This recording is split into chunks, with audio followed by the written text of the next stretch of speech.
Welcome to my channel. अस्सलाम वालेकुम। आज हम बना रहे हैं बीफ रोस्ट। बीफ रोस्ट बहुत पसंद किया जाता है और सभी को अच्छा लगता है। मटन हो या बीफ हो तो रोस्ट तो सभी पसंद करते हैं। बकरीद है, बकरीद पे सभी बना रहे हैं।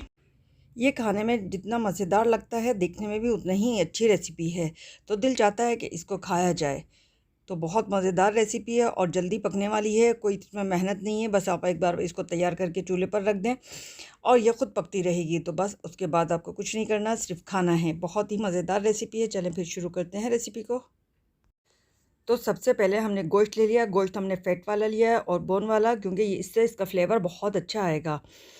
तो फ़ैट बहुत ज़रूरी है इसके अंदर। फ़ैट के बगैर इसमें फ्लेवर नहीं आएगा। सूखे गोश्त होगा तो, अगर ड्राई गोश्त होगा तो हमने बोन और इसके साथ ले लिया है, फ़ैट के साथ।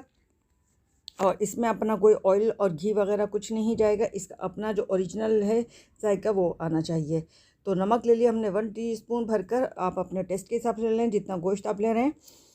तो हमने ये 1 केजी से भी ज़्यादा गोश्त लिया है। 1.5 केजी गोश्त होगा हमारे पास ये।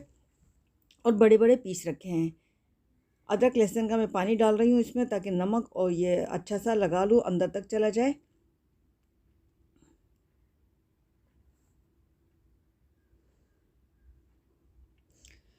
दो लीमू है, उसका हम जूस डाल देंगे। लीमू से इसमें बहुत ज़बरदस्त फ्लेवर आता है। लाजमी आप लीमू का इस्तेमाल करें, क्योंकि इसमें ज़्यादा फ्लेवर्स तो हमारे जाएंगे नहीं। यही 2-3 फ्लेवर्स हैं जिसकी वजह से इसमें फ्लेवर आएगा। आप इसका फ़ैट ज़रूर लें। फ़ैट के बगैर आप नहीं पकाएंगे तो मज़ेदार नहीं बनेगा। तो अब ले लेते हैं एक पैन के अंदर हम रख देते हैं सभी गोश्त को, और जो इसका पानी है एक्सेस वो भी हम इसी में डाल देंगे, क्योंकि अदरक लहसुन और लेमन का जूस है इसमें। फ्रेश हमने अदरक ले लिए, अदरक के स्लाइस काट कर वो डाल दिए हैं। लहसुन है बाकी, पहले हमने इसका वाटर डाला था, अब हम लहसुन डाल रहे हैं फ्रेश, ताकि इसका जो फ्लेवर है बहुत ज़बरदस्त आए। थोड़ा सा हमने पानी डाला है, और बहुत ज़्यादा पानी नहीं डालेंगे आप, बस ज़्यादा से ज़्यादा 1 से 2 गिलास पानी डाल दें, क्योंकि इसका गोश्त का अपना पानी होगा। और बिल्कुल लो फ्लेम पर हम पकाएंगे। एक बार हाई फ्लेम करने के बाद जब उबाल आ जाएगा तो लो फ्लेम कर देंगे, और 2-3 घंटे हमारा ये तैयार पकता रहेगा।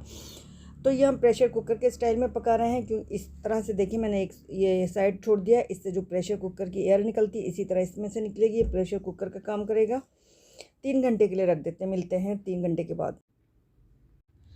3 घंटे हो चुके हैं, तो इसका हमने कर दिया फ्लेम बंद। और ये जो आप किसी भी नोकदार चीज़ से इसको हटा लें, क्योंकि ये सख्त हो जाता है और बहुत गर्म भी है इस वक्त।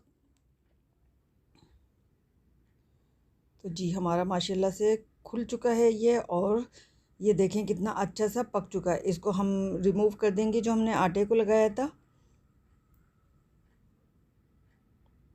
आप देख रहे हैं वैसा ही जितने बड़े बड़े पीसीस हमने डाले थे वो पूरे पूरे पीसीस हैं इसके अंदर। और गल चुका है इतना ज़्यादा कि आप एक टच करेंगे तो ये टूटने लगेगा। और गोश्त को इतना ही गला होना चाहिए, रोस्ट जब भी अच्छा लगता है। तो अब निकाल लेते हैं इसको डिश में।